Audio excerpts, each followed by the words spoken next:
So this class is being recorded separately. We're still going to look at the 90s, but we're going to be talking about solutions to problems because and ongoing situations. And I'm going to start from where we left off, or where I left off in the previous lecture, but included in the PowerPoints, but didn't necessarily lecture on the PowerPoints because your questions, commentary, my stories and commentary, did contribute to the understanding, but we're going to start from where I left off, but didn't necessarily lecture from. So in the 90s, President Clinton basically signed a crime bill. This is also in the context of the LA Rebellion. This is in the context of the O.J. Simpson trial.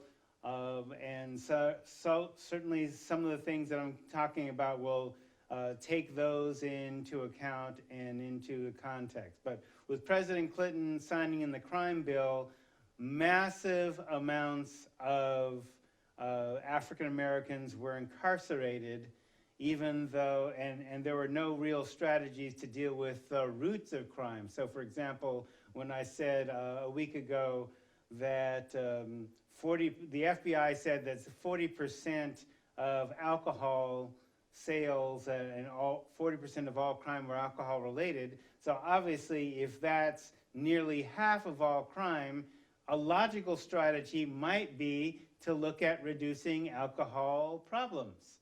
But that wasn't addressed in the crime bill. Instead, what happened is that you started basically mass incarcerating black people for nonviolent drug crimes, leading to our present situation. And certainly during the presidential campaign, Mrs. Clinton was called to task for that, especially basically characterizing black people as wilding.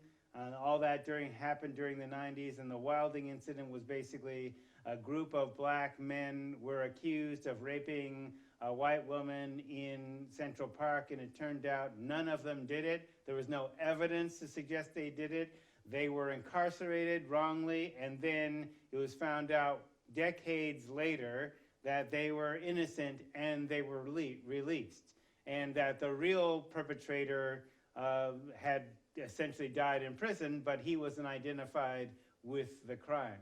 So when we talk about crime bill and the criminals, we need to also look at preventing the criminals and also rehabilitating them when they get out.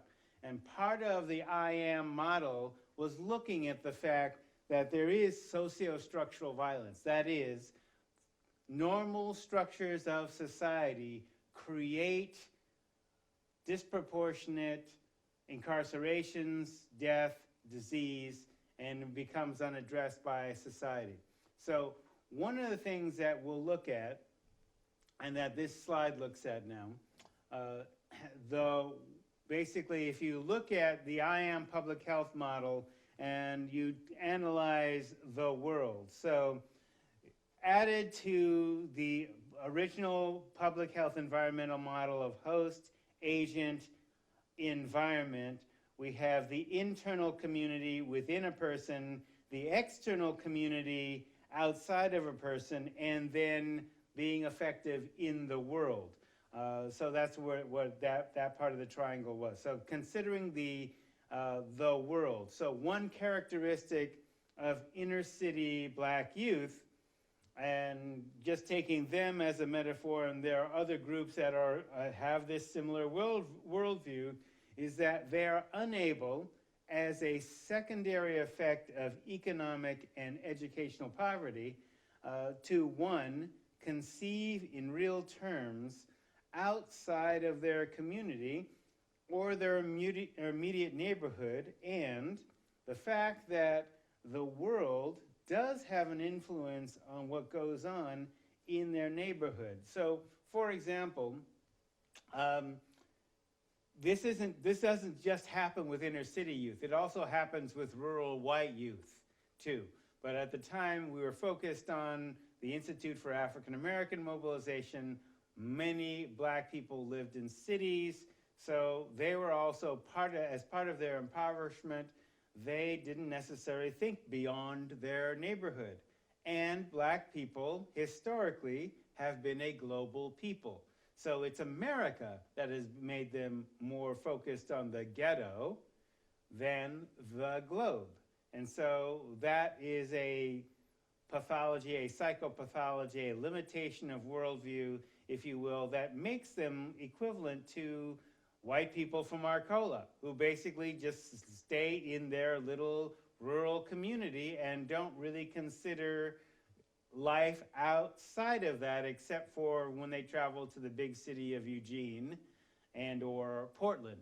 Unless they travel outside of state, they don't have that particular worldview, and that worldview is intentionally limited. It's not just them personally, they're intentionally limited. So if they go to college, their worldview might have the potential for expansion, but they might not come to a community college or a university.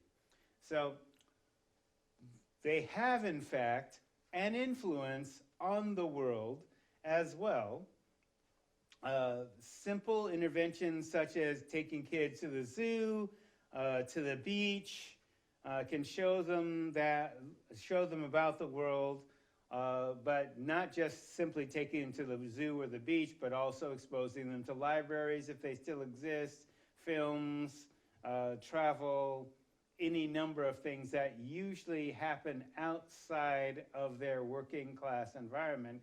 And usually that also defines a middle class or upper middle class environment, is that you travel, that you know about the world, that you are expected to actually operate in the world. What I would suggest is that a certain intervention could also be exposing inner city and or rural youth to the world that has an influence on their particular environment. And combining history, politics in prevention basically does the same thing in a different sphere of influence. So basically talking about, okay, here's how your world is made. This is a history of how your world is made, particularly when we're talking about, since the IAM was designed for African American people, is that we structure our reality on a detailed knowledge of history and or politics and or spirituality in a model that basically enriches people in a way that the mainstream educational process does not. So when we look at that, and the idea that since in black psychiatry, black psychology, we study racism and how racism constructs systems, and that people live in ghettos because of racism and classism, and their worldview is intentionally limited. So for example, I was just at a training this morning, this being Friday morning, about an equity lens, which is a mode that the college is basically looking at implementing. So for example, structurally speaking, if you can limit the reading skill and the math literacy of children beginning in the 3rd grade, then you can ensure that they are going to prison. Stated another way, the actual way, in fact, a percentage of 3rd graders and who are black and Latino who do not read at grade level by the 3rd grade will go to prison. And they calculate that a percentage of that number to actually build prison beds, because they can actually predict that a certain number of black and Latino kids who do not read at grade level will go to prison. And that's what they base building prison beds on, private prison corporations, which are currently going to be probably expanded under the current 45th president. So so that comes from a mindset. So historical scientific racism. So science is basically designed by a culture, basically asking questions, answering questions, and coming from a particular worldview. So two black psychiatrists came up with a book that basically talked about racism in psychology. It's in the book list, Sillin, and yeah, it's named in the slide there. But in its long and ugly history in the United States, white racism has improvised 1,000 variations on two basic themes. One, black people are born with inferior brains and a limited capacity for growth. Two, their personality tends to be abnormal, whether by nature or by nurture. So one of the things, so both of these points, so black people are inferior and they tend to be criminal. So this can be operationalized, for example, in a quote that I talked about earlier in class when the local juvenile justice system member, when we were doing a cultural competency assessment, and basically at least one unit of the local juvenile justice system thought that I myself was biased as one of the researchers. So I was meeting with them to basically allay their fears about the study, and they basically said the following comments. Two white guys said the following comments. One, I can know more about their culture, speaking about people of color, blacks and Latinos, than they do just by getting a suntan. And this is a red-haired white person. Then the guy next to him, which he got chastised for his comment by his supervisor. The next guy said, "These people," meaning again blacks and Latino, "have a criminal culture, and that culture is the same as their ethnicity." Now, if that is the worldview of people who are suffering from a medical condition, i.e. addiction, okay, and it was seen as a medical condition and treatable by treatment in the 1990s, and this guy has an attitude that, well, they're inherently criminal. It doesn't matter. You need to throw them in jail rather than give them treatment. Then in effect, what happened in the 1990s is no people of color, according to their system, their own data, receive drug treatment even with multiple drug offenses. So this leads to basically a form of historical scientific racism. Now, that person went to school at the U of O. Therefore, and that's basically the research base that was certainly that idea was prevalent in the 1950s, and certainly beyond that. So when the two black doctors that are writing this particular piece about, well, black people are born with inferior brains and their personality tends to be abnormal, that means criminal or insane, either by nature or by nurture. So even their environment teaches them to be criminal. So these concepts of inferiority and pathology, that is sickness, are interrelated and reinforce each other. Both have served to sanctify a hierarchical social order in which the, quote, Negro's place, unquote, is forever ordained by his genes and the accumulated disabilities of his past. So in other words, this kind of goes along with the black people, slavery improved black people by, one, giving them meaningful labor in slavery and exposing them to Christianity, therefore raising them from a condition of savagery. But they'll still be inferior forever, and the best place for them is serving white people.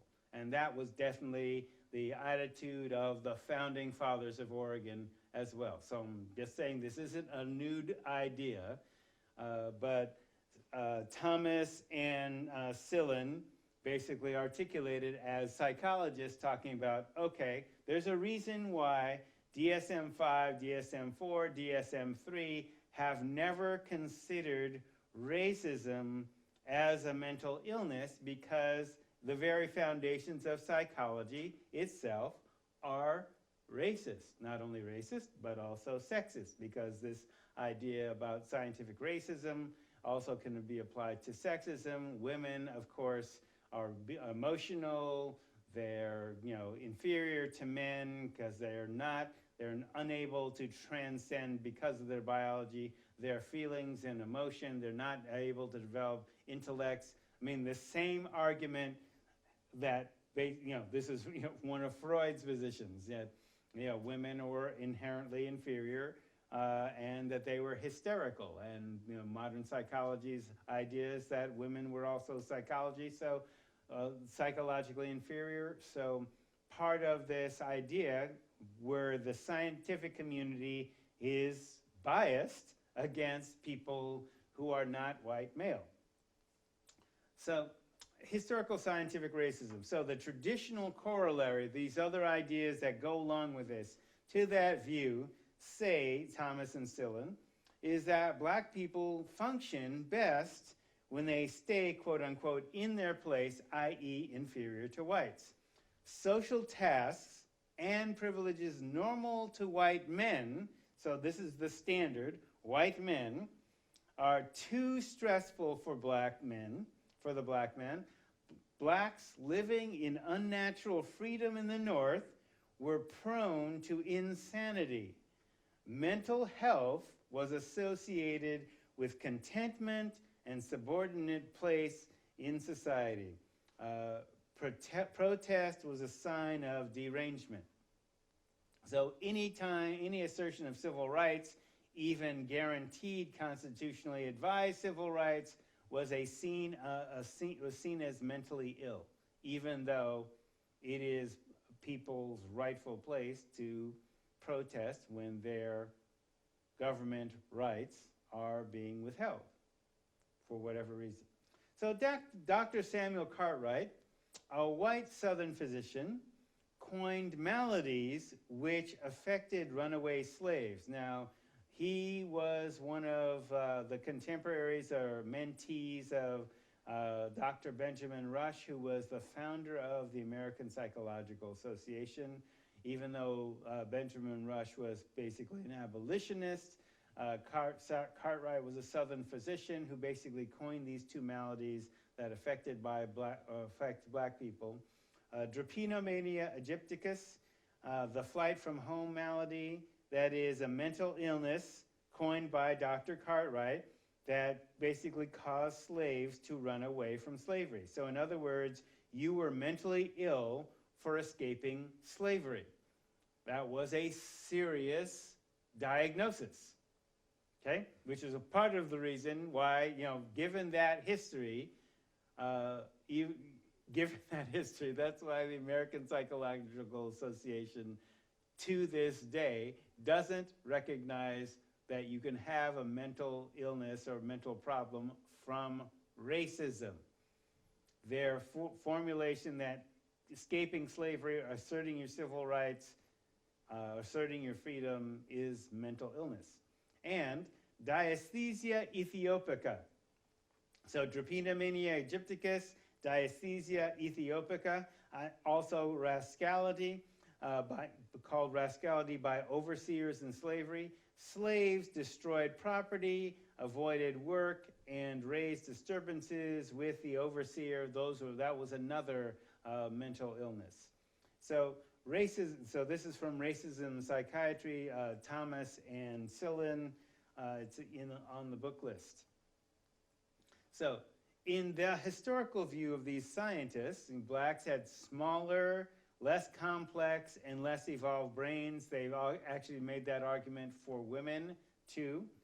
So one theory of racial superiority held that Caucasians or Caucasoids were the superior race that evolved after the biblical flood at Mount Ararat. Mount Ararat is in the Caucasus Mountains, therefore Caucasian or Caucasoid means of the Caucasus, literally, from the Caucasus. Caucasoid, and in that racial formation, Caucasoid, Mongoloid, Negroid. Basically, that's the theory of racial superiority in each race. Mongoloid meaning Asian, Negroid meaning black people. They are the least evolved and all devolved from the Caucasian race. Sir Robert Downes of the Down syndrome held that Mongolism, that is, or Mongoloid features in people with that particular form of mental retardation were evidence of the inferior of Asian people. Now, Robert Downes was an English doctor, and who he was observing with symptoms of Mongolism were white people who were born to alcoholic mothers. And the alcohol caused the retardation. In fact, that is the largest form of preventable form of retardation to this day. Mom drinking alcohol and or dad drinking alcohol. Mom cannot drink a drop, but alcohol can affect the genes, and a person can be born with this particular form of retardation, which includes what are called the physical features of Mongolism, that is epicanthic folds, and basically in white people. So Downes basically went along with this racial formation, which was prevalent in the 19th century, discredited only in the early 20th century. And so there is, Caucasoid, Mongoloid, Negroid is basically an archaic racial formation, but it must be noted that the current racial formation that is used in the United States Census comes out of from the 3 races to the 5 races model. Okay, so even those views basically were widely held and formed official policy well into the 20th century and only started changing in the 60s and 70s. So health consequences of racism for African Americans. So 300 years of slavery, followed by 100 years of legally and socially reinforced apartheid, supported by acts of terrorism, which only ended, say, 38 to 50 years ago. Direct health consequences tied to types 1, 2, 3 forms of racism, so overt, covert individual, and institutional, unconscious institutional. Disproportionate stress-related chronic diseases, for example, tobacco and alcohol addiction, overeating, heart disease, stroke, diabetes, cancer, all caused by, which are all stress-related disease, or caused by self-medication and targeted marketing of tobacco and alcohol products. So, for example, black people are roughly 12 to 13% of the population, but they smoke 35% of the cigarettes. 55% more likely to develop cancer as a result of that. So with that, just expanding upon that, the cigarettes are marketed to black people are menthol, which are more addictive and more carcinogenic. Not just because of the addition of mint, but menthol suppresses the cough reflex, and also menthol cigarettes are often higher in nicotine, and therefore, which is the addictive factor in smoking tobacco, and also because not only are they addicted at higher rates, disproportionate rates, they are less likely to get treatment or prevention services too. So let's say that blacks are only 10% of the smoking deaths recorded in the year 2000, then the following statement is an underestimate. So more black people die every year from alcohol and tobacco, that is like 60,000 plus, than the Ku Klux Klan killed by lynching in its entire history. So let's say that's 10,000. And that's just a minimal number that is assuming that it was officially recorded. So unofficially, they could have killed more, but let's say that officially the 10,000 lynchings were recorded in the Klan's entire history. Well, 60,000 at least black people dying every year because of smoking, as recorded in the year 2000 Surgeon General's report. So basically, each one of those deaths was reported by the Surgeon General and accumulated by the Surgeon General by doctors signing a death certificate. 60,000 plus times, basically, of tobacco-related and alcohol-related deaths. So more black people die every year from what I'll call autogenocide than from actual acts of violence. So cigarettes and alcohol, often drugs of choice for stress relief.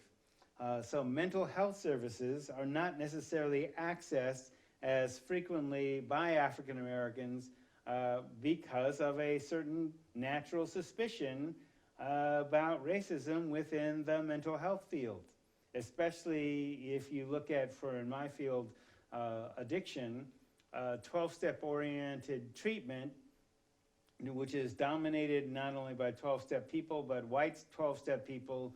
Basically, they are in denial that people of color self-medicate with drugs and alcohol because of the stress of racism.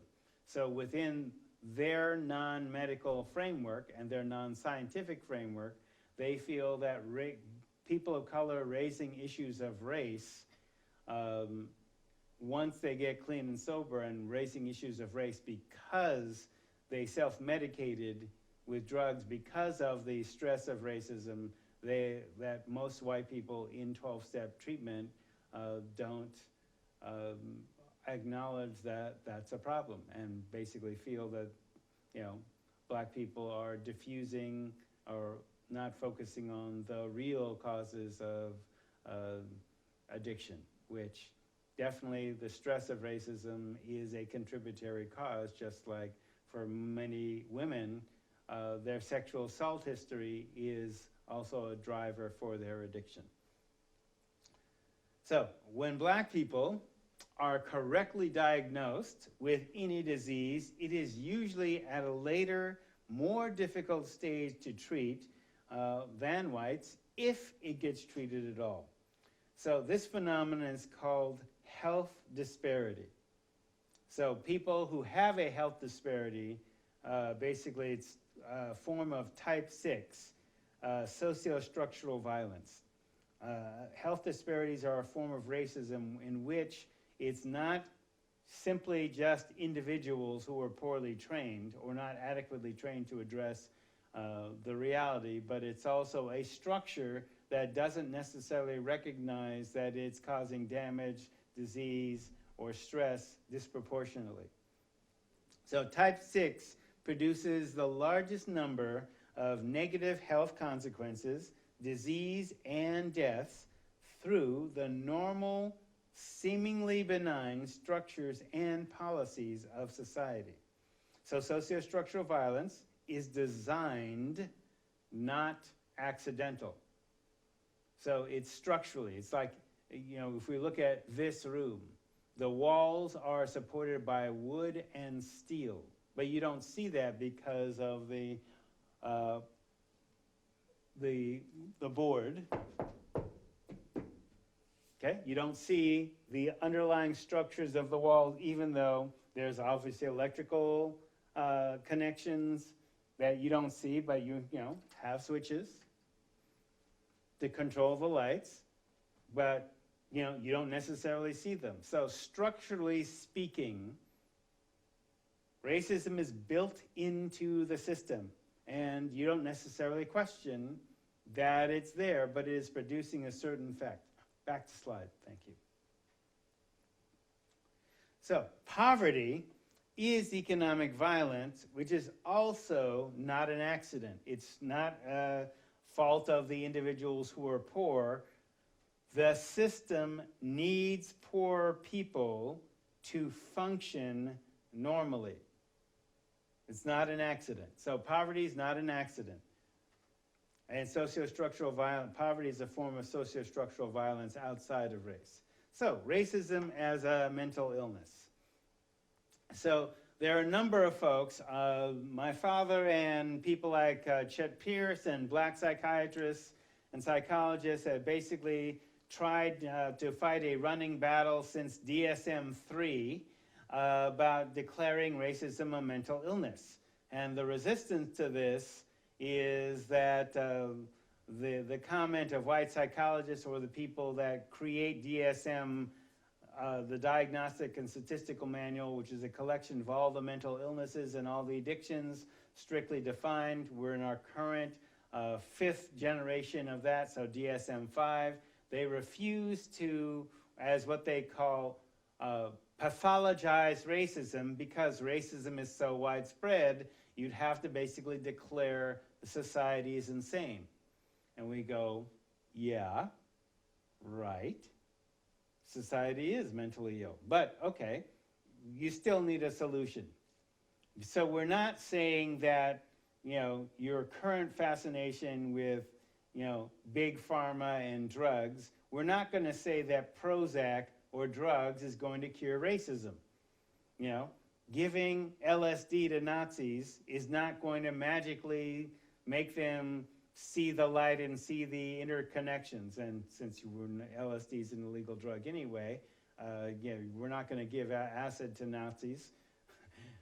But Prozac is not going to cure racism. All right? So our formulation of racism as a mental illness is mostly aimed at the people who are targets of racism and sexism, and to create help for them and treatment for them. Also non-drug treatment, but basically talking about what the effects of racism are. So Judy Katz wrote a book in the mid-'80s. She's a researcher and educator who identifies racism as a disease, a, quote, critical and pervasive form of mental illness.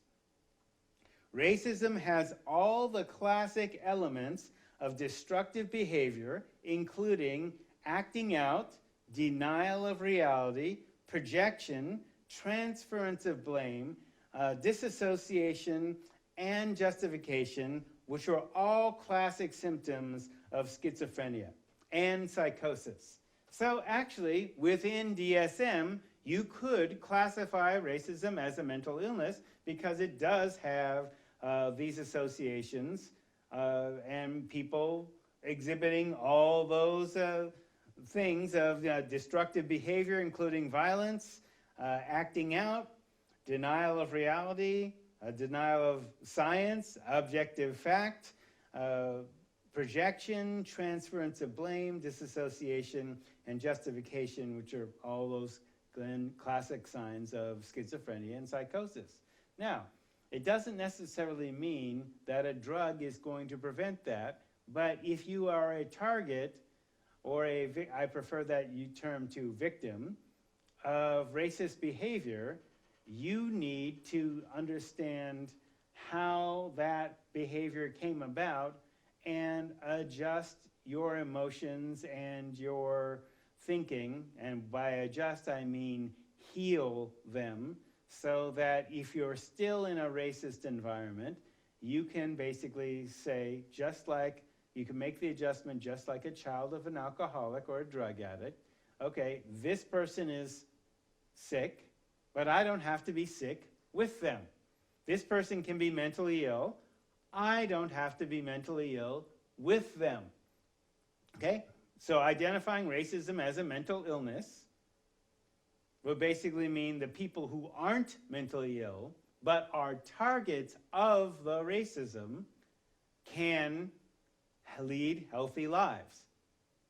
And it's up to others, and maybe even the people leading healthy lives as targets of racism, to teach by example the ways of mental health, but we aren't going to focus on them necessarily, on the racists necessarily. We're the people who are suffering from the effects of racism are more numerous than the racists. So one way this disease manifests is through the delusion of white superiority, also known as white supremacy. And the author in her book published in the mid-'80s was citing 6 studies dated from 1968 to 1972 in her book, White Racism, or White Awareness is what her book is called. So psychology, the field of psychology. In Western civilization, the traditional canon is the study of the mind. But if you break down the Greek of the word, ology means study of, psyche is the Greek name for the soul. So within Black psychology, it's not simply just the study of the mind, but also the study of the soul. That is transcending the physical body and the physical brain, but also a relationship with the real person, which is a spiritual level. So because, for example, people of color and women have had to develop their own models for what is healthy, especially in the face of culturally destructive systems, as identified with Terry Cross, the cultural competency continuum model. So if you're dealing with culturally destructive systems as the norm for society, which have evolved to culturally blind, so maybe being less obviously destructive and then more socially, structurally divisive and destructive, then we've had to develop our own modes of healing and basically looking at racism as a mental illness and defining what mental health is outside of or inside of a racist context or counter to a racist context has been a critical part of society. And when I said, for example, the I Am was created basically as a substance abuse community organizing model for Black people, and to be credible with Black people, you have to talk about racism, and you have to talk about the science of how do you counter racism, and many of those practices and concepts have been coming out of Black psychology. So that's those 6 levels of isms and socio-structural violence and all those things. So it's time to turn to some of them. So one of the seminal 20th century Black psychiatrists was Frantz Fanon. He coined the definition of what I call type 6, socio-structural violence, which is basically when governments and institutions enact violence through their normal processes. This actually is more dangerous than individual actors who may lynch people or police who may shoot people. So more people actually die or get sick and die from socio-structural violence than all the police shootings, all the Klan cross burnings and lynchings and things like that every year. So this is a picture of Fanon. So Fanon was born in Martinique, a French colony island, Caribbean island, in 1925. He enlisted in the French army in World War II, studied medicine and psychiatry in Lyon, France, became head of psychiatry in a French colonial hospital in Algeria. He quit because his psychiatric ethics clashed with those of the colonial powers who engaged in torture and psychic humiliation. So in this particular situation, so Fanon's a medical doctor, and he's treating patients in a hospital where both white patients and Black patients facing the exact same diagnosis got radically different treatment. It's very similar to what was happening in apartheid South Africa. So the white people were getting talk therapy and drugs in this hospital. The Black people were getting torture. and psychic humiliation for the same diagnosis. So he's saying, wow, this is like normal because it's a state-sponsored hospital. And so, but they're getting radically different treatment based on race. So and this is a normal policy. This is normal. These are how these doctors were socialized to give treatment. That is, actual treatment to white people, but torture to black people. And he's a black doctor who had received training in, the finest institutions in France.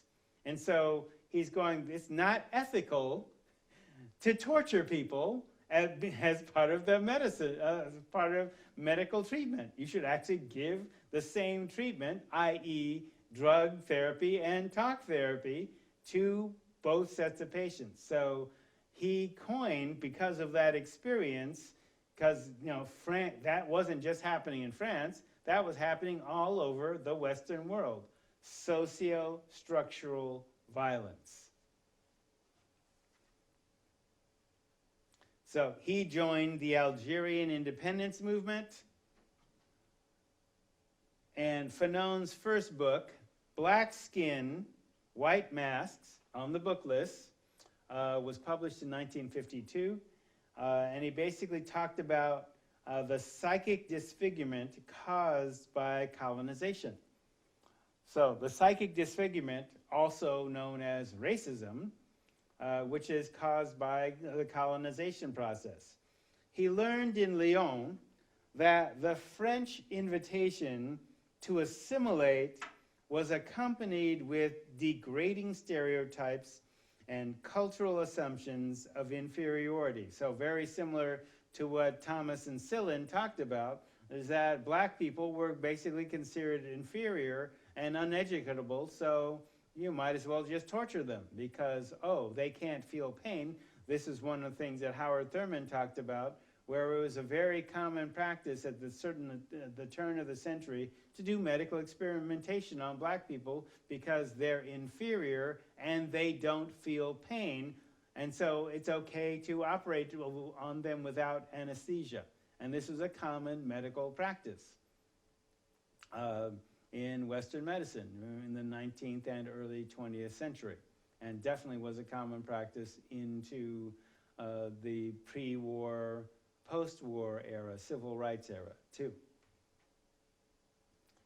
So, stereotypes, degrading stereotypes and cultural assimilation, assumptions of inferiority.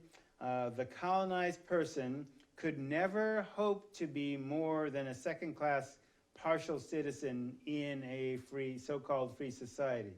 He studied European political and philosophical thought, including Marxism, historicism, phenomenology, psychoanalysis, surrealism, and from those basically forged a revolutionary post-colonial humanistic model, turning the tools of the oppressor into weapons of the oppressed. Now, of course, there's a certain limit to whether you can use the master's tools to deconstruct the masses' house, but at least you learn the structure of the masses' house. So in his second book, The Wretched of the Earth, he indicted the West for hypocrisy in regards to law and order, progress and discipline, revealing the everyday violence and injustice necessary to uphold them. So uphold Western society.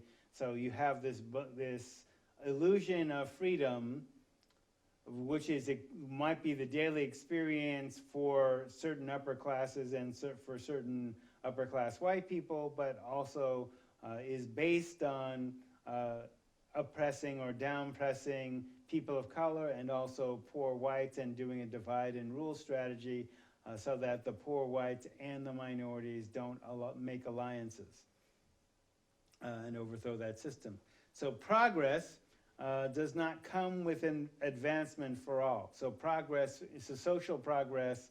Technological progress does not necessarily come with benefits to all. So a rising tide doesn't raise all ships.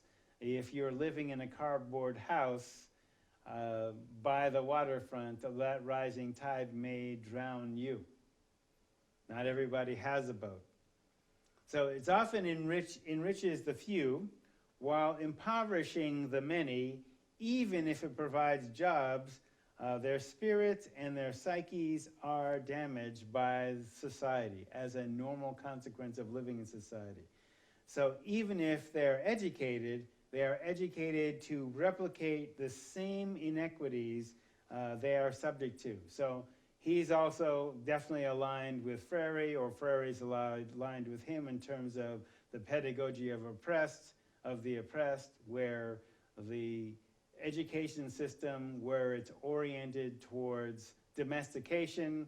Basically, you're taught to support the system and educated to support the system, and not taught about alternatives or other people that may be, because the system that benefits you is based on a system which oppresses others and many others.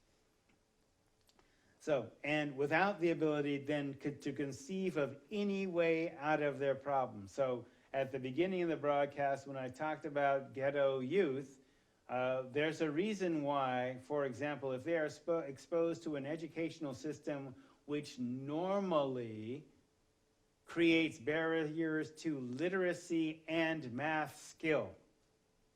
So if, for example, if you didn't learn the ABC song at school and you're a black youth, then you don't learn to read, because a primary building block of learning to read is your A, B, C, D, E, F, G, H, I, J, K, L, M, N, O, P, Q, R, S, T, U, V, etc., right? So if you don't learn that, you don't learn to read. You don't learn your letters. You don't learn to read. You don't know letters. You don't have access to literacy. And many of the people that I, deal with in community college, that are even white people, who basically, come from multi-generations of people who do not go to high school, or do not complete high school, or get their GED, right? And then basically are in low-paid manual labor jobs, like working in the woods. And then when those jobs get sent to Indonesia, then they're out of a job and they turn to the underground economy, growing pot, or, cooking meth, which, basically puts them in a limited framework where if they get arrested, then put into the prison system, then it becomes self-replicating, because now they can't get another job based on their prison history unless they go to community college. So it becomes an interesting cycle to observe. So again, even though this formulation, this socio-structural violence, was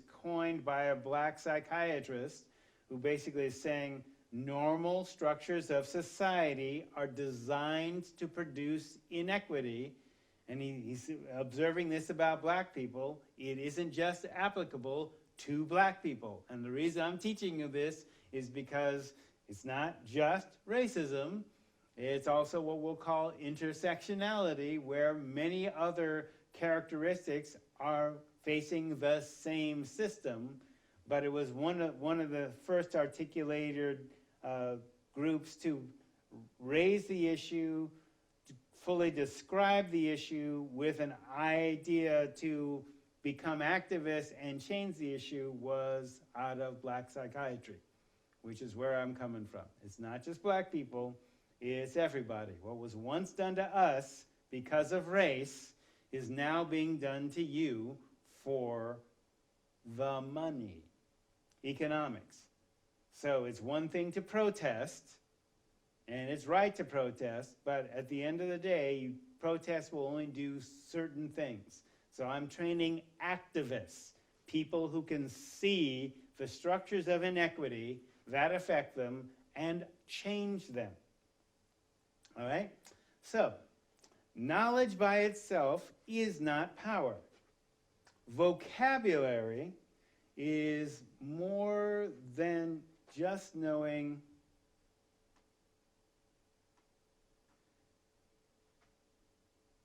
let's see. All right. Racism as mental illness. Sorry about that. Touch a particular button and then goes all to hell. So knowledge by itself is not power. Vocabulary is more than just knowing words.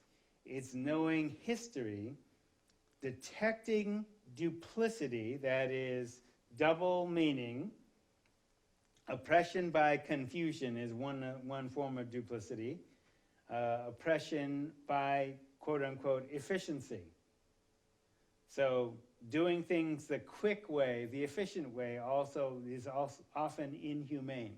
So focus on efficiency, often, efficiency and economy, what's cheap and quick to do, often means you don't do things humanely. So, Fanon. Mastery of language affords remarkable power. So not just vocabulary, but also knowing the history of the word and also the vocabulary of liberation. Colonization, this is a Fanon quote, is not satisfied merely with holding a people in its grip and emptying the natives' brains of all form and content. By a kind of perverse logic, it turns to the past of the oppressed people and distorts, disfigures, and destroys it. So definitely, this class is part of a social movement to basically give you an expanded story beyond the Columbus discovered America narrative. So when we articulate socio-structural violence, there is a book from which I can actually leave this chapter and include it on your on the Moodle website as a PDF. It's Frantz Fanon and the Psychology of Oppression is the book by Dr. Abdullahi H. Bulhan. And it's basically on Frantz Fanon, an explanation of his ideas, especially applied to socio-structural violence. Chapter 7, and this is just a section of it, violence and Manichaean psychology. So Manichaeism is basically a religious doctrine based on the separation of matter and spirit and of good and evil that originated in the third century Persia and combined elements of Zoroastrianism, Buddhism, Christianity, and Gnosticism. And two, a heretical Christian belief that the separate nature of matter and about the separate nature of matter and spirit. So that mind-body split and spirit-body split, of which psychology and Western psychology is also based. And he's basically talking about the historical roots in the spiritual constructs of people of color if we're talking about 3rd century Persia. So Frantz Fanon and the Psychology of Oppression by Hussein Abdullahi Bulhan, chapter 7, page 136. Human violence occurs at personal, institutional, and structural levels. So understand that. Human violence occurs at personal, institutional, and structural levels. Personal violence is the easiest to discern and control, and its effects are easiest to assess. Typically, personal violence is a phenomenon of a dyad. It often involves direct actions and means, like a fist or a bullet, and is restricted into place as well as time. Moreover, one can identify a specific perpetrator whose aims can be verified and a victim whose injuries can be assessed. There usually exists a perpetrator-victim relationship preceding and subsequent, that is after, to the violent incident.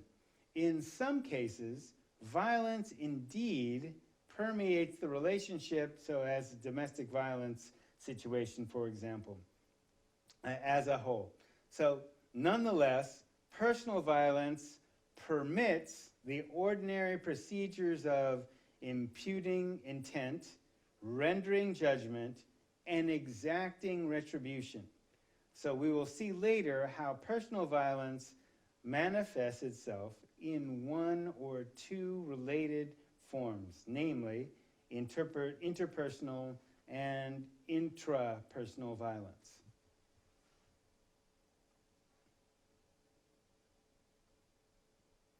Institutions and structural violence are higher order phenomena that subsume and supersede personal violence.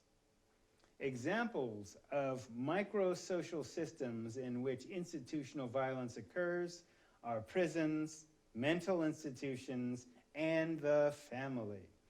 Even though we tend to think that mental institutions are places only for healing, and the family is only an arena of love, close observations of both institutions reveal more violence than we usually assume. So socio-structural violence is often committed by institutions that we think are benign and places of education and healing, but there's actually violence occurring there that is damaging people. So So structural violence is a feature of social structures. This form of violence is inherent in the established modes of social relations. Distribution of goods and services, and legal practices of dispensing justice. Structural violence involves more than the violence of fairness and justice. Structural violence involves more than the violation of fairness and justice. As the next chapter illustrates, which I won't go into here, structural violence leads to hidden but lethal inequalities, which can lead to the death of those who lack power or influence in the society. So socio-structural violence is aimed to reproduce inequity in people who have less power, who are structurally given less power, and who are structurally given less access to power and to the things that make you powerful. Thus, institutional violence and structural violence involve more complex relations, processes, and conditions than personal violence. Personality and temperament are more likely to gain primacy in personal violence than in institutional and structural violence. Ordinarily, institutions and structures and structural violence span individual and generations. The historical forces that give rise to them and maintain them override personality traits and temperament of individuals, for example. So structural violence, in particular, imposes a pattern of relations and practices that are deeply ingrained and dominate everyday living. So individuals are born and socialized into it as victims or perpetrators of violence, and in the absence of a fundamental social change, they play out their ascribed roles. This fact, in particular, makes structural violence hard to discern because, one, you're not taught about it, and two, then once you learn about it, how do you change it in terms of socialized, in terms of collective action? So hard to discern because of its very much a part of the structure of society, prevailing values and everyday practices. So changing all of those things in a social movement is one of the key aspects of undoing socio-structural violence. Personal violence confronts us as acts of individuals. Structural violence enjoys sanctions of ruling authorities and appears diffuse and very much linked with social reality. Directed at individuals, it swamps them and renders them helpless. Collective action alone can question, harness, and redirect structural violence. So clearly, structural violence and personal violence are at different levels of complexity and of different durations. Institutional violence is at an intermediate level of complexity and duration. It mediates personal and structural violence, all three of which, of course, basically are related, and none of them can be understood apart from the others, the other two. So all three forms of violence also reinforce and depend on one another. Structural violence then cannot occur without institutional and personal violence to give it expression.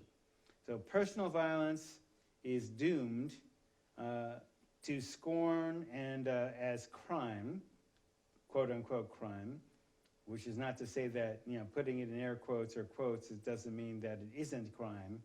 But if you look at crime as acts as individuals, instead of acts of institutions of society, then how do you jail society? Especially if society is creating the greater crime than individuals.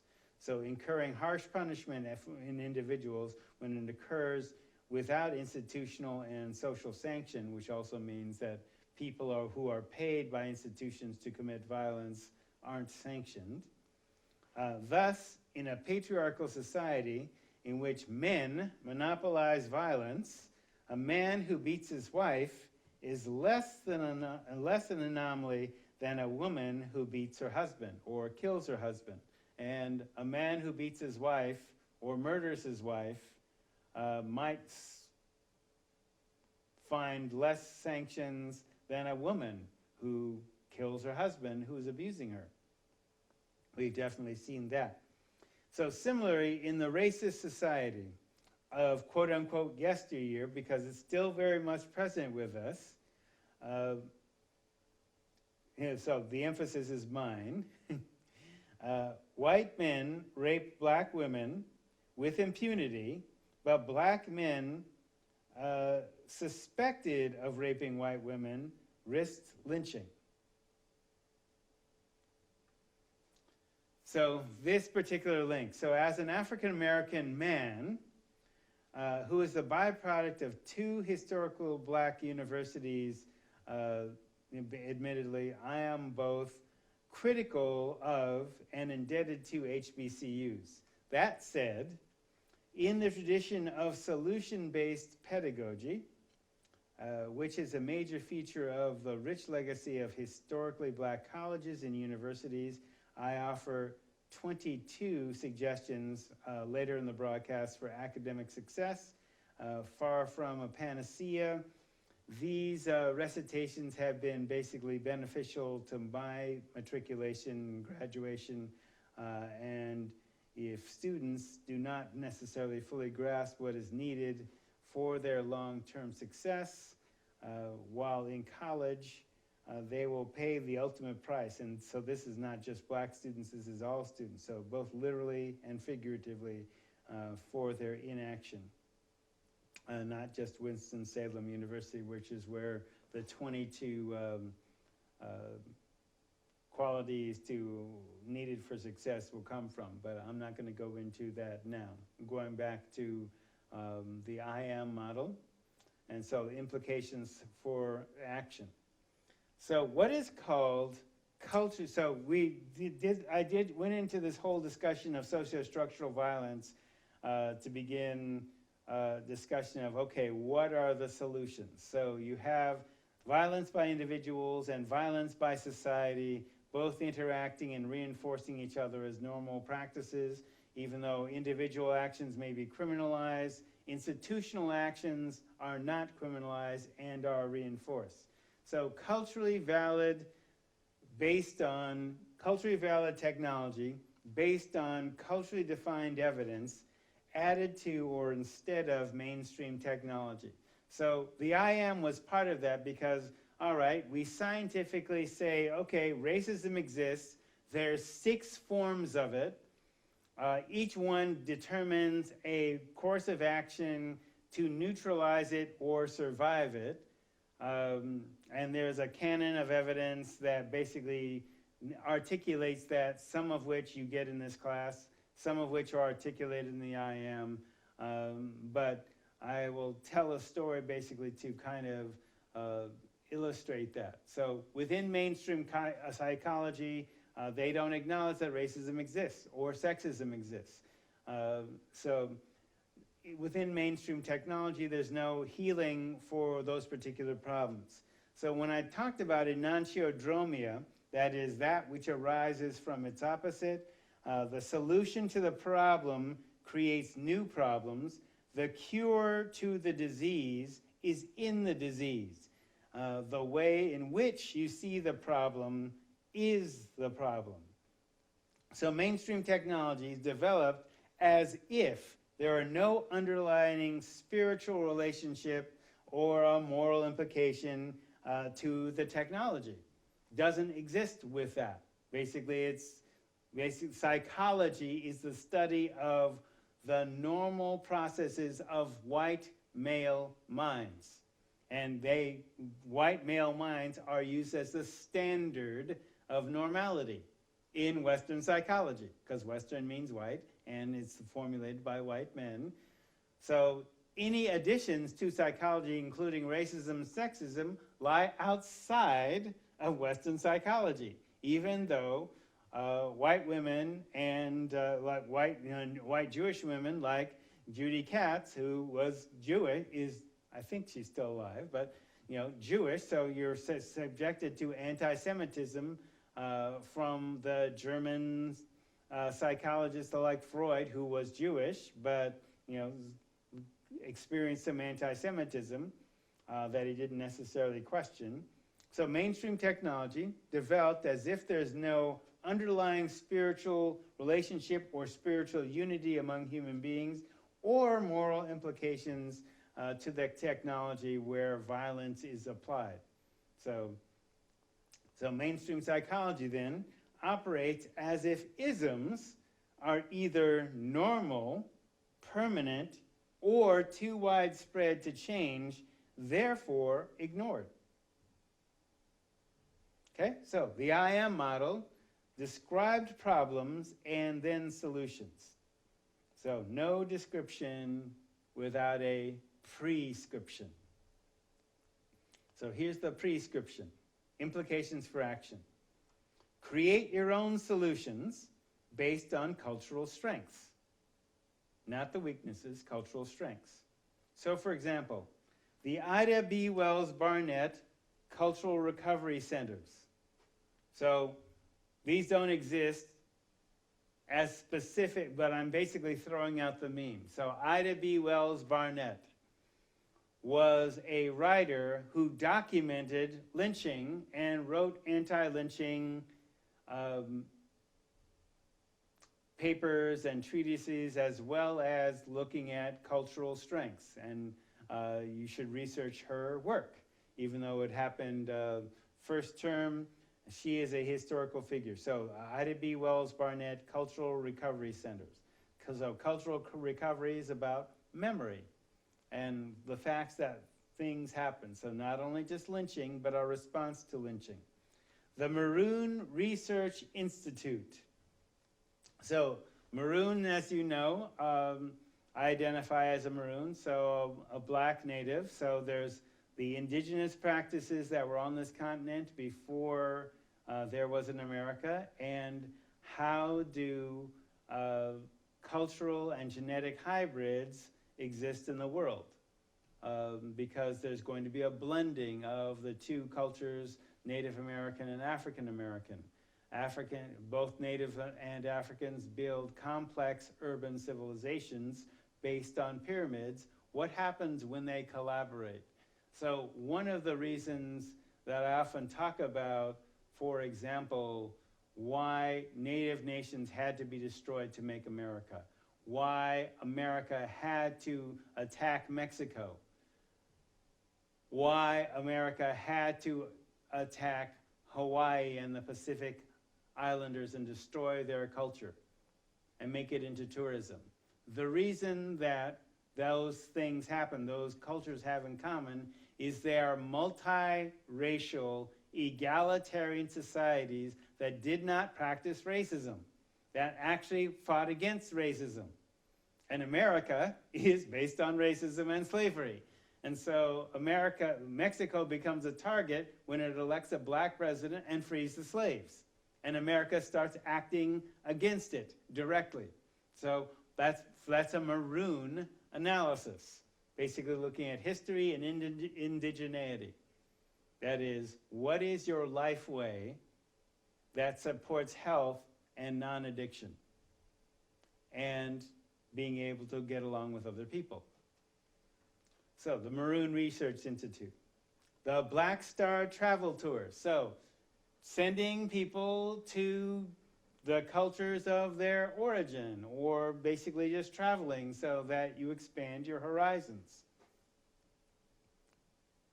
The Billie Holiday Substance Abuse Care Unit. So not only are you a creative artist that was addicted famously to alcohol and heroin, you get people clean and sober using the creative process and also science and medicine. The Zora Neale Hurston Psychiatric Unit.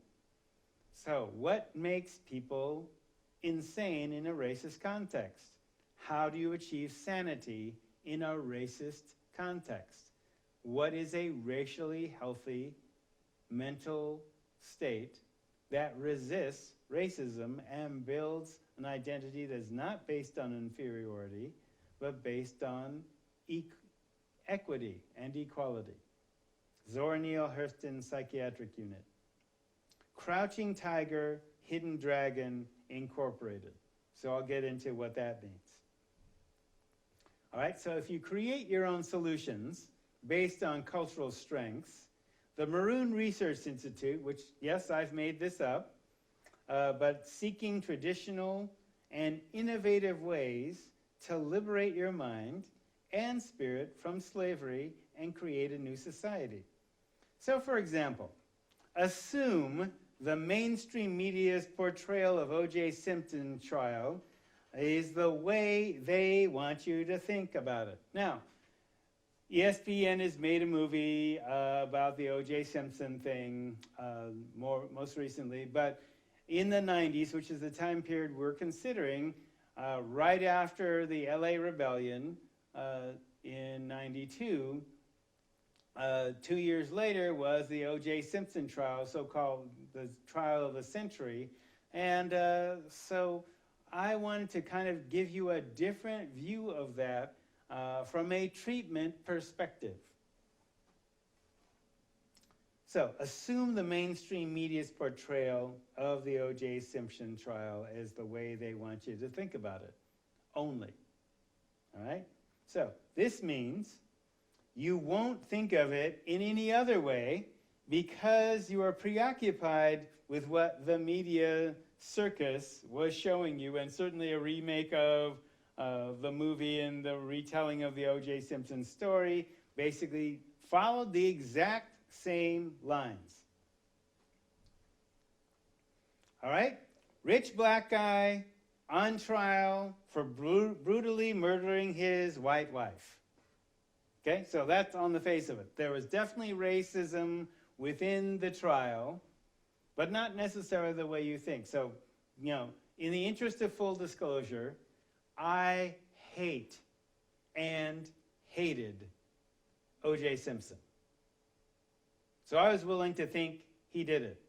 Now, certainly there's an alternative scenario in which Nicole was using cocaine, got into debt to a cocaine dealer. OJ knew the cocaine dealer and basically was there when she got murdered by the cocaine dealer. So maybe he actually didn't do it. And the cocaine dealer also stole a necklace, gave it to his mom. And then there was a jailhouse confession later. None of that came up in trial.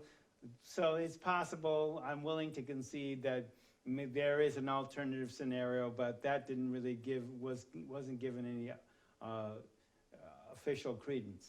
I'm willing to think that he did it, and I have a prejudice against him because of public statements he's made, which I may get into. But anyway, the facts of the trial: you have a rich black guy on trial for brutally murdering his white wife. Okay, so some of the issues: race, sex, wealth, power, personal morality.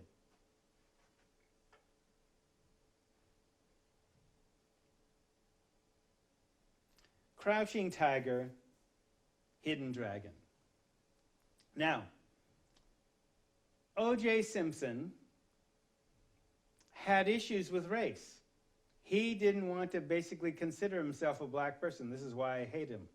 He basically, went out of his way to deny that race was a factor in his upbringing, and he was often used by white society as a role model for that reason, that he'd never brought up race as an issue, of course, until at trial. And he resisted that, too. Certainly his defense, so basically, a rich black man accused of murdering his white wife and hiring a fancy lawyer, a fancy legal team. That got him off, right? Now, a rich white man who's also killed his white wife, hiring a fancy legal team, could do the same thing. And O.J. Simpson did the exact same thing that any rich white man in his position would do. And his legal team got him off. So Martin Luther King this is not the kind of equality he was looking for, that a rich black man could buy the same justice as a white man. That's not what Martin Luther King thought of as justice exactly, all right? But race definitely did play in the trial. So, crouching tiger, hidden dragon. Okay? You see the obvious, this is a motif from Chinese mythology. You see the obvious tiger crouching before you. You ignore the more dangerous dragon behind the tiger. Okay? Race, interracial sex, wealth, power, the personal moral failings of O.J. Simpson, buying justice are the crouching tiger the mainstream focused on. Okay? So actually, the fact that you can buy justice, that is, hire a fancy legal team, you can buy justice and have that legal team get you off, is a feature of our system. So no one objects to the fact that you can buy justice. They just said, they object to, the jury used race in its deliberations, blah, blah, blah, blah.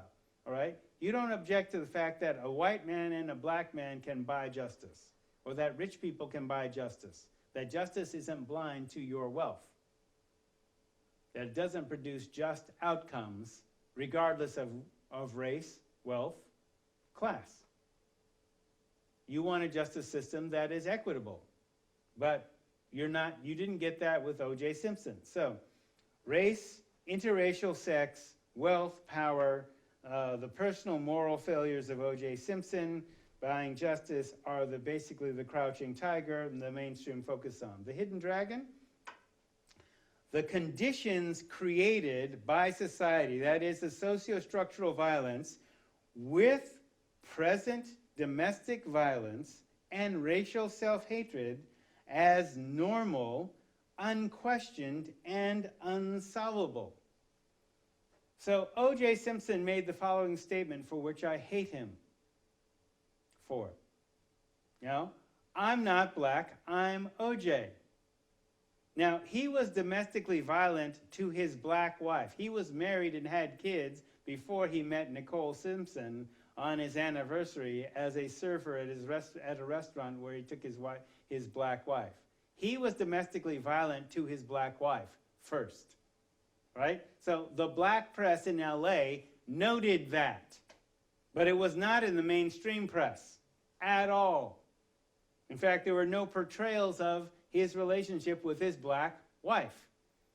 And in fact, you know, in his house in Brentwood, his legal team basically said, yeah, there's no black people here at all.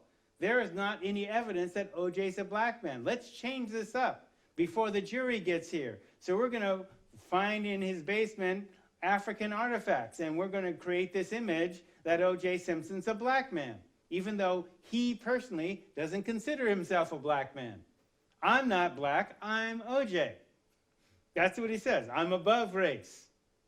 So he's domestically violent with his black wife, and of course, if he meets Nicole as an 18-year-old server in a restaurant that he couldn't have eaten in 40 years before in Los Angeles, so he meets Nicole, divorces his black wife, and establishes Nicole in a rich white area, Brentwood, and of course he's going to be domestically violent with her, too, because he said on Geraldo, another reason I hate him, is God made a mistake in making me black. I mean, he said that on television. God made a mistake in making me black. Now, did he learn that growing up in the San Francisco Hunters Point housing projects from his black mother? No. Did he learn that from his black wife? No. He learned that from white society. We would call that in black psychiatry racial self-hatred, which is a normal, or that is when we call it normal, we expect it, we're not surprised when we see it, a normal consequence of living in a racist society. If you can't become white, because God made a mistake in making you black, and you can't become white, then if you're successful, what are the constructs, the possessions that you must acquire that a successful white man in your position would have? Now, where do we get the concept trophy wife? Not from black culture. We get the concept of trophy wife from white culture. And what does a trophy wife look like? Blonde hair, blue-eyed, you know, et cetera, et cetera. Nicole Brown Simpson. Nicole's his trophy wife that he divorced his black wife to get. So you can see how socio-structural violence interplays in this, but is not going to be examined by mainstream society, et cetera. So where do you get not only the trophy wife, but also, if I can't have you, no one can. So he's separated from Nicole Brown Simpson. She's, you know, having other guys, or he suspects other guys, so he's very controlling, et cetera, et cetera. What would he do? If I can't have you, no one can. That's not just a black thing. That's also coming out of the same culture that generated the socio-structural violent concept of trophy wife.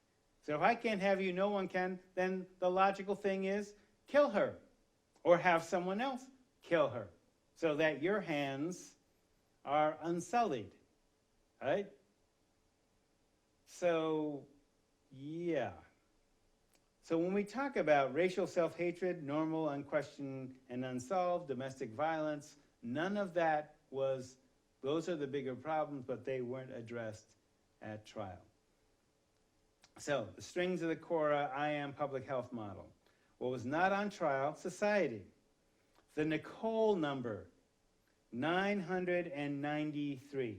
So that's basically coming up with a mathematical formula.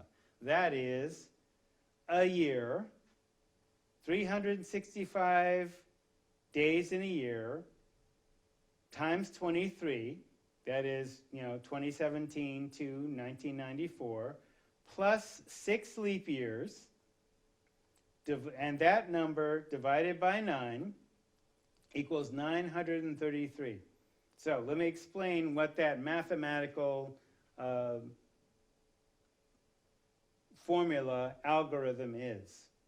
Since Nicole died, every 9 days, that's why the 9, every 9 days in LA County, a woman is killed by her domestic partner. So if that's what you think the O.J. Simpson murder was, and like I said, I could go either way. I'm more inclined to think that he did it, based on statements that he made, that this was a case of domestic violence. And this was the trial premise also, domestic violence. So the domestic violence murder rate in Los Angeles County, where the Nicole Simpson Brown murder occurred, is every 9 days a woman is killed by her domestic partner. That means nearly 1,000 women, 933 at least, have been killed by their domestic partner since Nicole. Now, the Lane County figure is every 3 weeks. But I'm just dealing with the Nicole number because, again, you never thought of the Nicole number. Yeah, one murder is tragic. Nearly 1,000 is even more tragic, but the problem is that society doesn't address those. So in LA County, every 9 days, a woman is killed by her domestic partner. You have not heard of a single one since Nicole. Okay, 933 women been killed by in LA County since Nicole. Never heard of them. What is the rate for your area? So I already told you Lane County is every 3 weeks. You can do the math and investigate whether that's been true. All right, so an OJ cannot take personal responsibility until he's aware of and can basically command the forces that shaped his thought processes. God made a mistake in making me black, O.J. Simpson on Geraldo. Did he get that idea from his black mother or his black wife? No, he got that from white society. And if you got him in treatment, and this is where I say, okay, so if we devise these treatment agencies that came from a black orientation and O.J. came for treatment post-prison, how would we treat him? Okay? Where do you get the attitude, if I can't have you, no one will? Okay? Assuming as I do that he did it. And so I don't like people who don't claim their blackness until they're in trouble and then play the race card. That's definitely a bit of countertransference on my part. If I had him as a client, I'd have to deal with that, but at least I can name it and I can deal with that. Okay? So what do you do about it? Those forces are still out there influencing people. All right? So, la cultura cura. Culture is the healing stuff. Culture is the cure. Slaying the hidden dragons. So, the client composite, Othello Jamal Sampson, a 50-year-old African-American addict, alcoholic, retired, client presented at the center with a history of polydrug use after an arrest for suspicion of distribution of a controlled substance, ecstasy, a federal crime, which O.J. did. That happened to him. Client's family of origin issues include being raised in urban poverty, single-parent home, sports scholarship leads to athletic success, and diversified into the entertainment industry.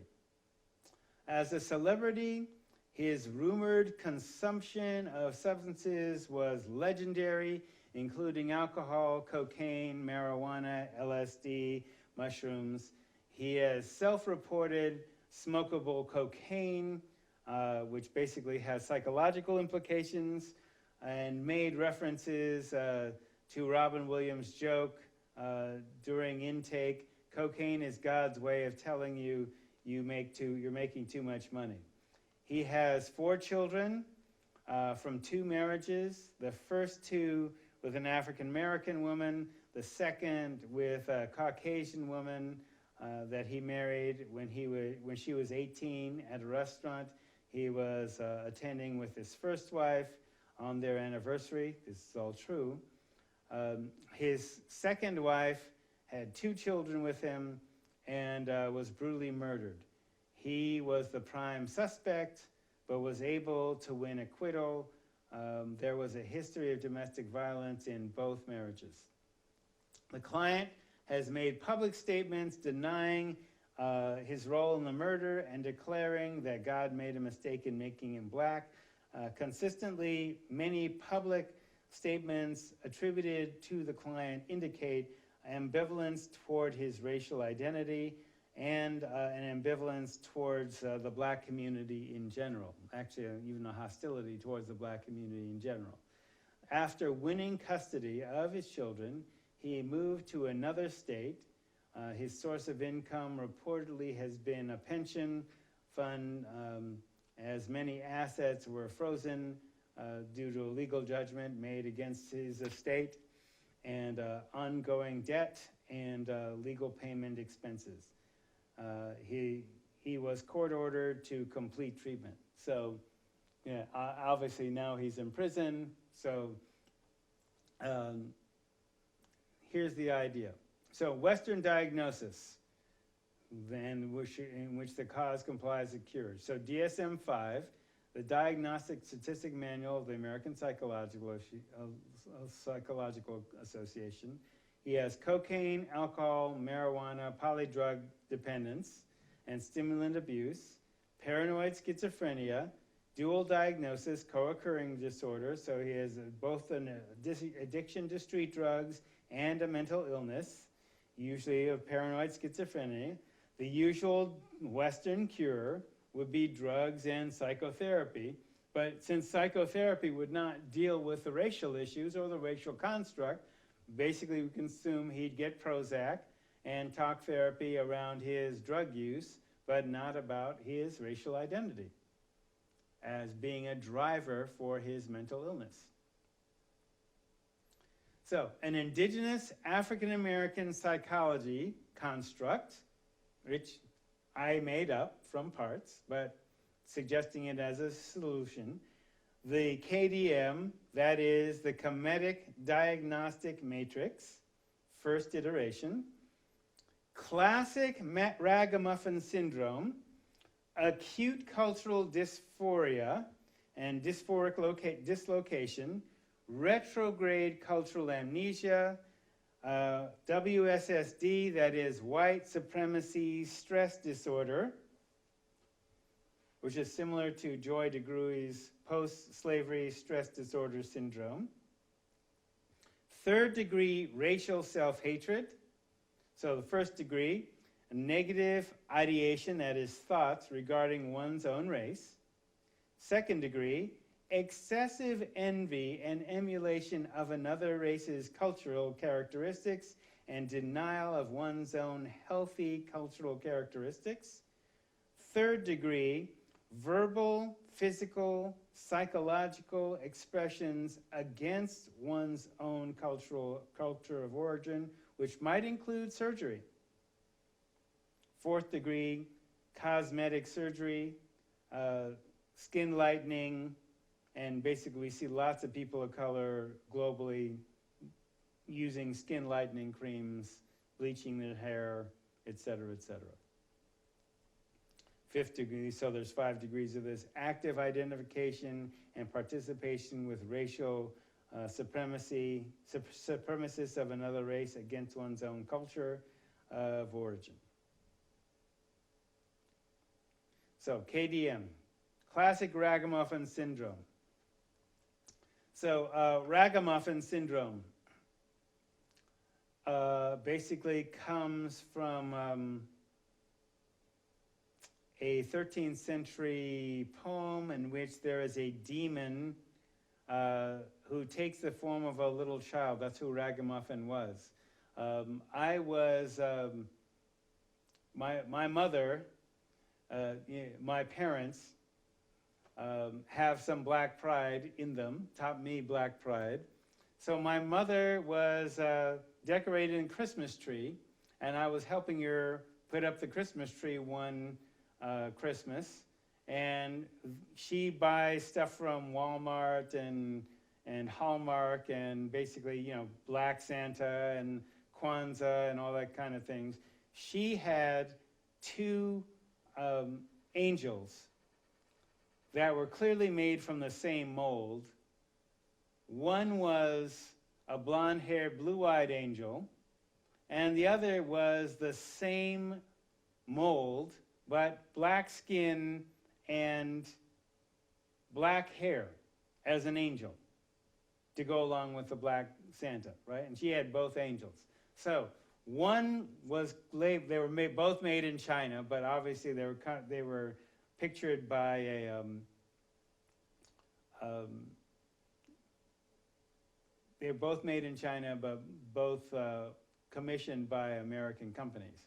So the white angel was called a Christmas angel. The black angel was called not a black angel, but a ragamuffin. And Mama goes, that's interesting. Ragamuffin? I thought ragamuffin was like a child, a dirty, you know, like we were told, no, don't be a ragamuffin. That means don't wear dirty clothes and ragged clothes. Ragamuffin. I go, yeah, I'm thinking there's more to it. So I went to my American Heritage Dictionary and I looked up ragamuffin. So the first definition of ragamuffin is a dirty or unkempt child from a 13th century poem. And then it goes into a 13th century poem in which ragamuffin is a demon who presents as a little child. So I'm thinking, wait, why did they call a black angel, so all angels come from heaven, why is the black angel a ragamuffin, which is a demon? Oh, even if you wear angels' clothes, you're a demon if you're black. Aha, okay. Classic ragamuffin syndrome, acute cultural dysphoria and dislocation. I am ashamed of my culture of origin and my race. No matter what I can do, I can't measure up. So even if I, can get all the cultural trappings of a white man, I'm still evil. So retrograde cultural amnesia.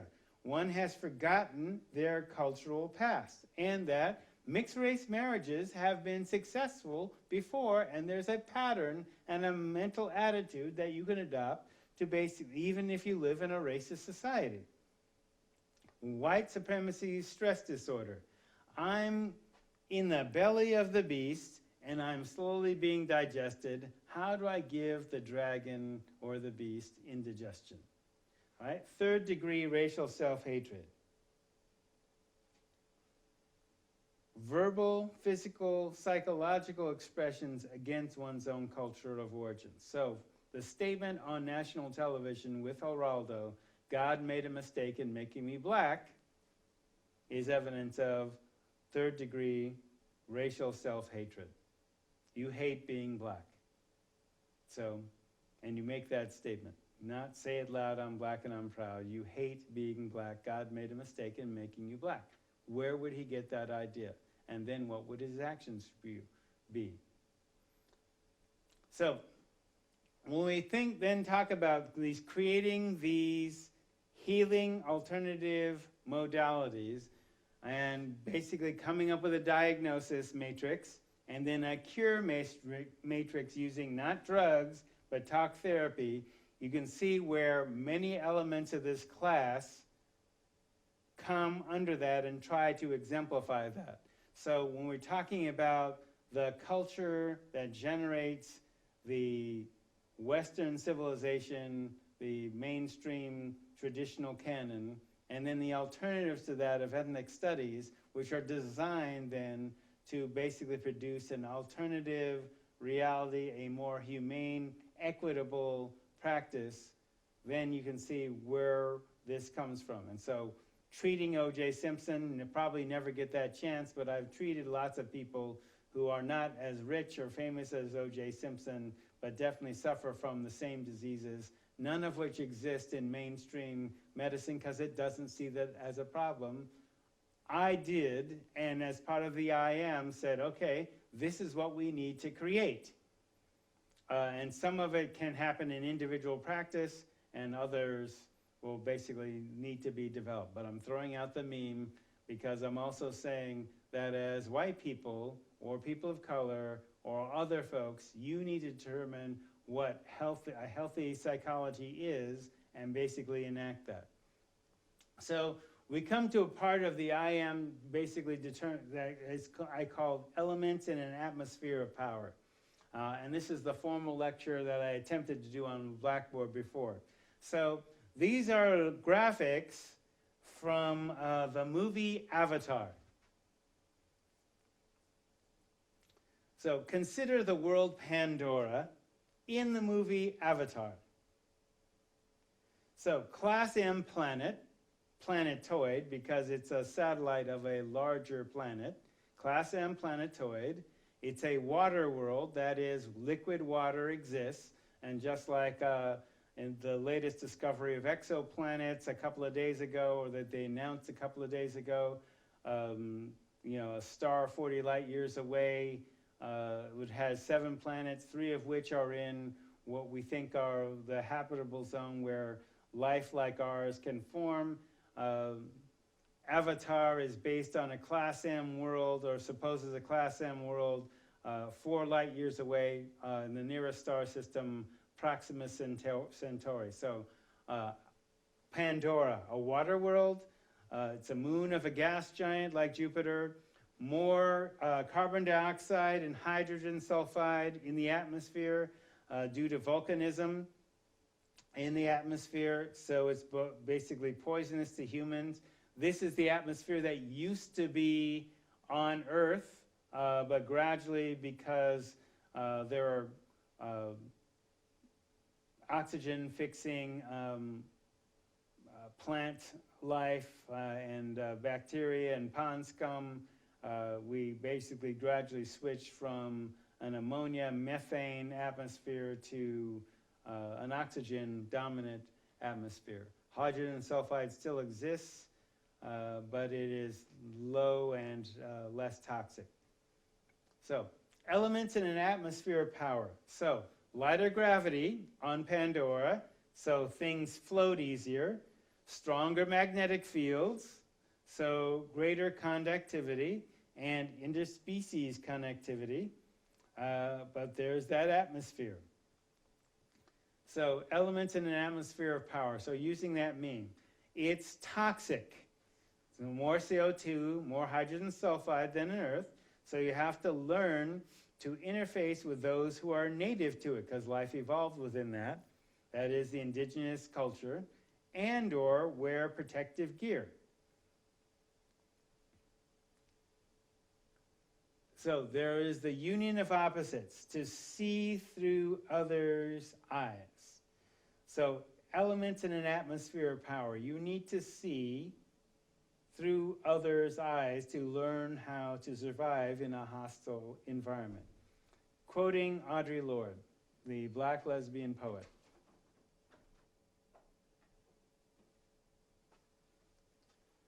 The white fathers told us, I think, therefore I am.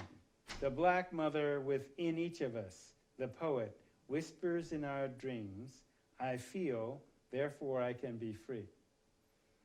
Now, I'm going to leave Audrey's full statement up there to do a quick and dirty about some of the elements in an atmosphere of power. Okay, so the first element of power is to consider as spiritual. That is the energetic connection that allows you to move freely beyond your limits, to see transpersonally beyond your particular individual circumstances. That's a form of power. So power is the capacity to be effective. Internally, your power is defined by your capacity to know your own unique purpose, your mission in life, and shape your own destiny in the face of the opposition you will find in the world, in society, because of socio-structural violence. Your strength comes from the struggle, that is, strength training, not necessarily the attainment of a particular goal. Because they may give you the goal to buy you off without actually challenging the power dynamics or the structures that produce inequity. So elements that you possess as long as you are alive. Spiritual, and there are various words for that. In the African Yoruba, Ashe, Chinese, Chi or Ki, Islam, Baraka or blessing, Hawaiian, Mana, Hindu, Prana in the yoga systems, the Christian, grace, Holy Spirit, which also means breath in the Aramaic, Judaism, L'chaim, to life. All right, so power tools, your physical, mental, emotional, and spiritual power tools that develop a facility and skill with using power. Other elements which exist, gold, oxygen, energy, resources that nourish, including food, water, the environment, love, compassion, empathy. Information is a form of power, and spirituality. So to a degree that each one of those elements exists in an atmosphere, you can be powerful. Now, environments can be constructed to be devoid of certain elements, therefore you experience a power vacuum for that particular element. So that means if you're going to be powerful in a certain environment where there's a power vacuum, therefore people like you who are not supposed to be powerful in a certain environment, in a math environment, in a literacy environment, in a corporation environment, you may experience a power vacuum because those environments were designed to make certain people powerful and other people less powerful.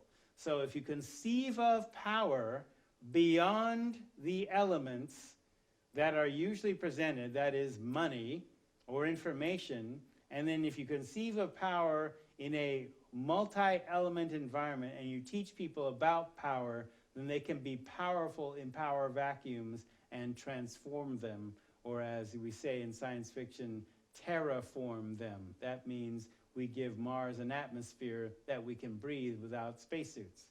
So I'll leave some of these elements up in this broadcast and in the PowerPoints, and we will move on next week.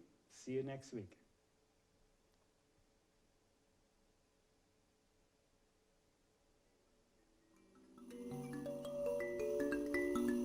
Wona vai mutenda wepasi netsigadzeko vaigona kutaura naishe wavo. Inga vai mutenda wekwedu netsigadzeko vaigona kutaura naishe. Njike ataona iva goma. Njike ataona iva nababa. Njike ataona oi. Njike ataona